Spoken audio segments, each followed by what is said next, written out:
Indonesia, Indonesia. Distinguished guests, ladies and gentlemen.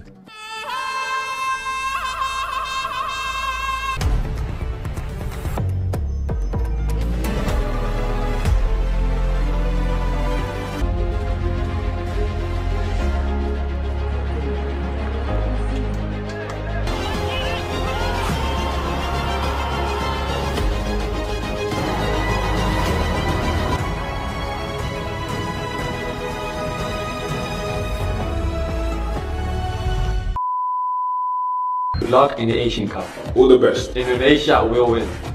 Indonesia will win.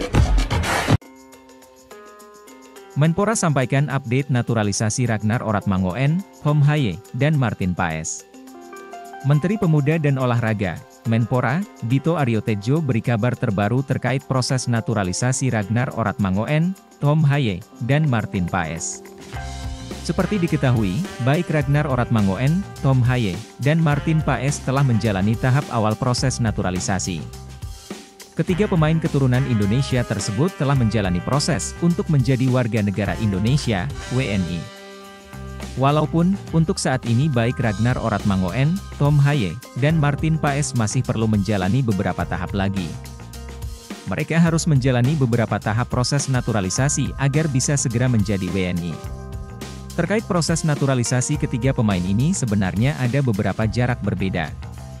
Sebelumnya Oratmangoen telah menjalani proses naturalisasi lebih awal, namun, belum lama pada 28 Desember 2023 lalu, Tom Haye telah datang ke Indonesia untuk menjalani tahap awal naturalisasi.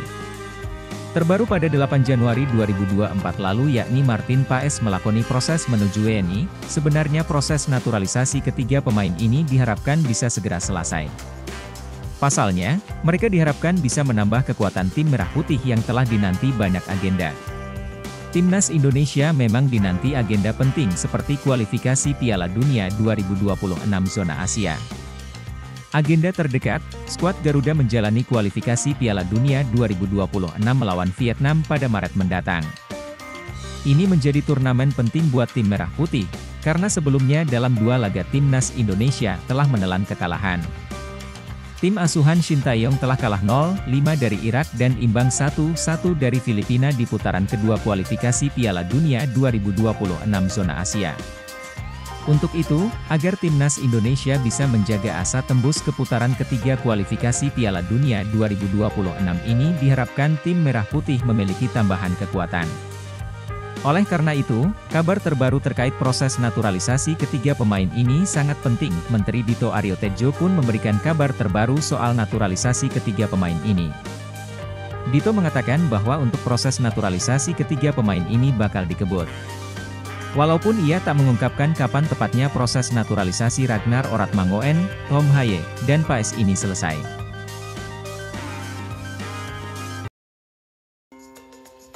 Timnas Indonesia menyamakan skor menjadi 1-1 atas Irak di babak pertama laga grup D Piala Asia 2023. Gol dicetak Marcelino Ferdinand di menit ke-37.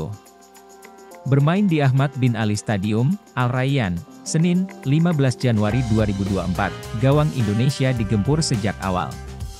Irak banyak menghadirkan peluang. Beberapa di antaranya nyaris berbuah gol. Termasuk satu peluang membentur mister gawang Indonesia. Sampai akhirnya, gawang Indonesia bobol juga di menit ke-17. Mohanad Ali yang menjebol gawang Hernando Ari Sutaryadi. Berawal dari umpan terobosan pemain Irak, usai mencuri bola dari Marcelino Ferdinand, dua bek Indonesia malah gagal menghalaunya. Bola kemudian bisa dikuasai Ali, dan dengan mudah memasukkannya ke gawang dengan sepakan deras. Irak unggul 1-0. Tertinggal tak membuat Indonesia menyerah. Hasilnya, Marcelino Ferdinand bisa menyamakan skor.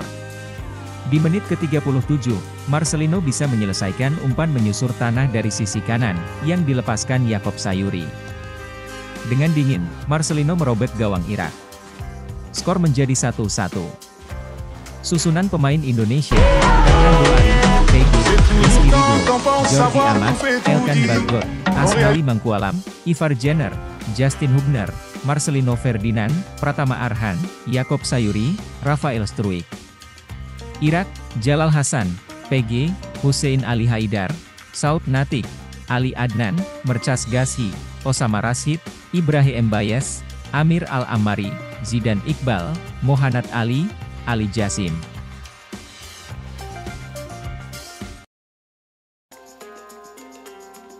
Link live streaming Indonesia versus Irak di Piala Asia 2023. Indonesia versus Irak akan tersaji di Piala Asia 2023 nanti malam. Berikut link live streaming untuk menyaksikan laga tersebut. Indonesia akan tampil di Piala Asia 2023 nanti malam. Skuad Garuda akan langsung melawan Irak, usai tergabung di grup D bersama dua tim lainnya, Jepang serta Vietnam. Pada Piala Asia 2023, yang dilangsungkan di Qatar, laga Indonesia versus Irak akan digelar di Ahmad bin Ali Stadium, Al Rayyan, Qatar, Senin, 15 Januari 2024. Kick-off pertandingan dimulai pukul 21.30 waktu Indonesia Barat. Irak bukanlah lawan asing bagi Indonesia. Keduanya kerap bertemu di level Asia, dengan terakhir terjadi di kualifikasi Piala Dunia 2026 zona Asia, November lalu. Saat itu, skuad Shin Tae-yong digilas 1-5. Jika ditarik lebih jauh, Indonesia bahkan belum pernah menang melawan Irak sejak 2006. Maka, misi berat akan dilakoni pasukan Shin Tae-yong di Piala Asia 2023 Qatar nanti. Situasi Indonesia sendiri disorot, usai menjalani persiapan kurang manis. 3 laga uji coba berakhir kekalahan, yakni 2 kali kalah dari Libya dengan skor 0-4 dan 1-2, dan terakhir disikat Iran 0-5.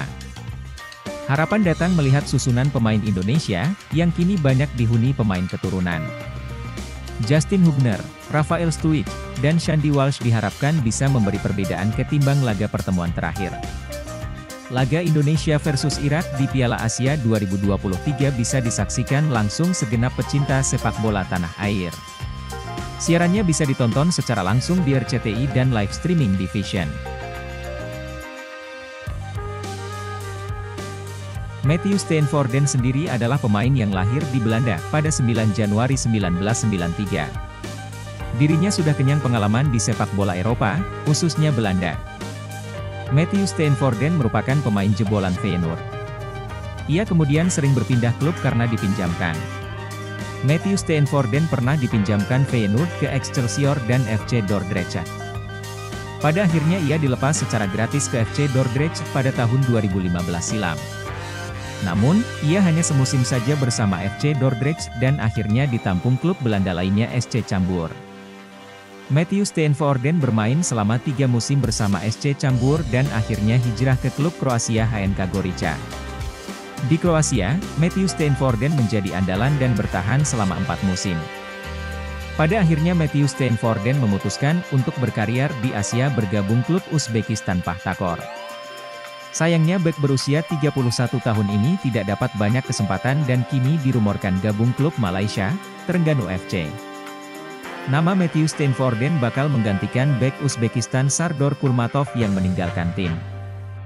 Adapun Matthew Steenvoorden saat ini adalah pemain klub Uzbekistan, Pakhtakor yang didatangkan pada musim panas 2023 lalu. Menariknya bek berusia 31 tahun ini sempat menyatakan dirinya ingin membela timnas Indonesia. Matthew Steenvoorden mengakui bahwa dirinya memiliki darah Indonesia dari kakek yang berasal dari Semarang. Saya punya darah Indonesia yang berasal dari kakek.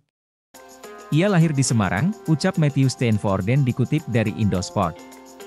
Saya ingin membantu timnas Indonesia dan membuat keluarga saya bangga, tegasnya. Sosok Matthew Steenvoorden juga sempat dipantau oleh Kim Jong-jin yang merupakan asisten Shin Tae-yong. Asisten pelatih timnas Indonesia yang akrab disapa Super Jin ini terlihat sempat mengikuti Instagram Matthew Steenvoorden. Akan tetapi, sejauh ini nama Matthew Steenvoorden belum menjalani proses naturalisasi. Melihat peluangnya, bek berusia 31 tahun ini juga akan susah dilirik Shin Tae-yong.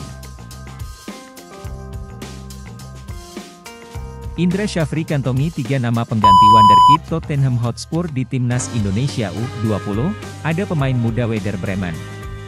Indra Syafri bergeliat untuk memperkuat timnas Indonesia U20.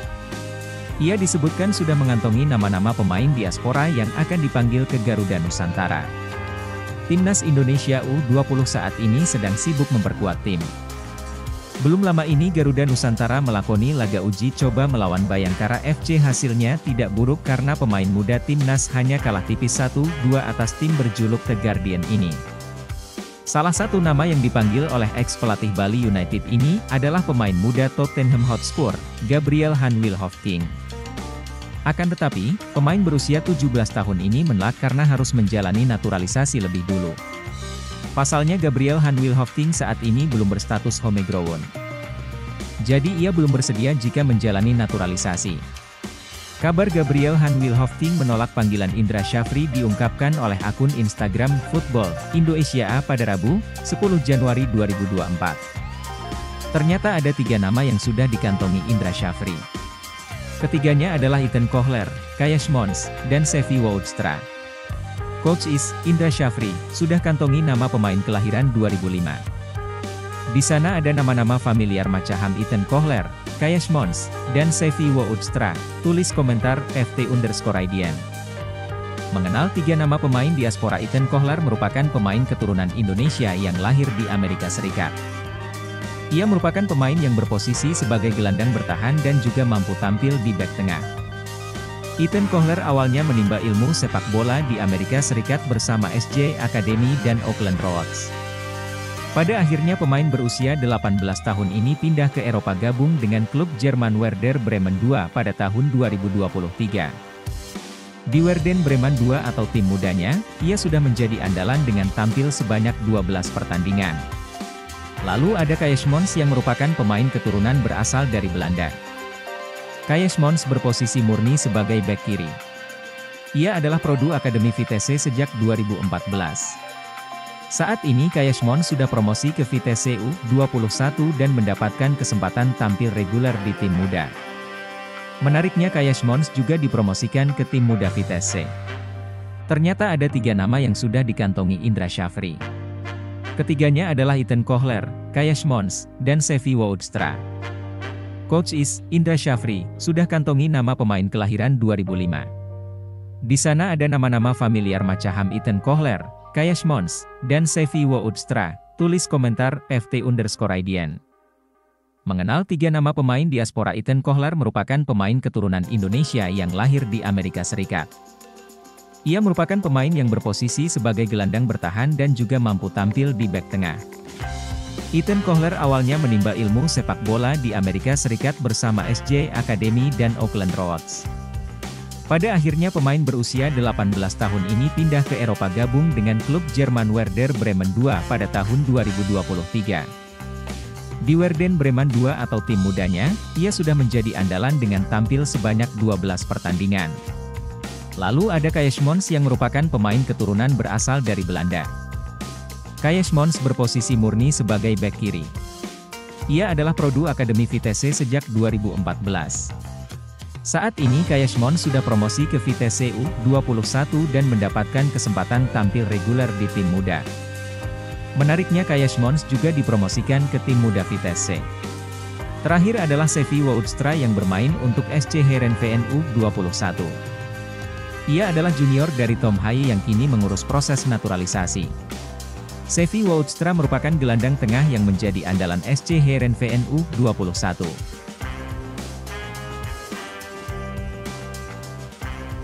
Roan van der Plaat. Roan merupakan pemain keturunan yang memiliki darah Maluku. Pesepak bola kelahiran 10 Januari 2003 ini bermain di posisi bek kiri dan memiliki kaki dominan sebelah kiri. Pada usianya yang masih menyentuh angka 20 tahun, Roan sudah membela skuad SC Heerenveen sejak tahun 2017. Dia resmi mendapatkan kontrak profesional pada bulan Juli lalu. 20 years old Roan van der Plaat taken first professional contract with SC Heerenveen. Last season he was on the team bench in the Eredivisie, but has yet to feature. With the ever increasing preparation that it will be eligible for a pro contract. Tulis akun Instagram Football Malaysia. Sesuai dengan keterangan di atas, Roan memang belum berhasil debut dengan skuad utama SC Heerenveen, akan tetapi pemain muda ini pernah beberapa kali dimasukkan sebagai pemain cadangan oleh pelatih. Sevi Woudstra. Sevi merupakan pemain sepak bola kelahiran bulan Januari 2005. Pemain bola satu ini bisa dimainkan di posisi gelandang dan sayap. Secara umur Xavi masih sangat muda, bahkan pemain ini masih berusia 18 tahun. Hebatnya pada tahun lalu, Xavi sudah berhasil debut dengan skuad senior SC Heerenveen meskipun dalam ajang non-resmi. Ketiga rekan satu klub sekaligus junior Tom Haye ini patut dipantau oleh pihak pelatih dan federasi. Sangat mungkin mereka kedepannya akan bersedia membela timnas Garuda seperti yang dialami oleh Tom Haye.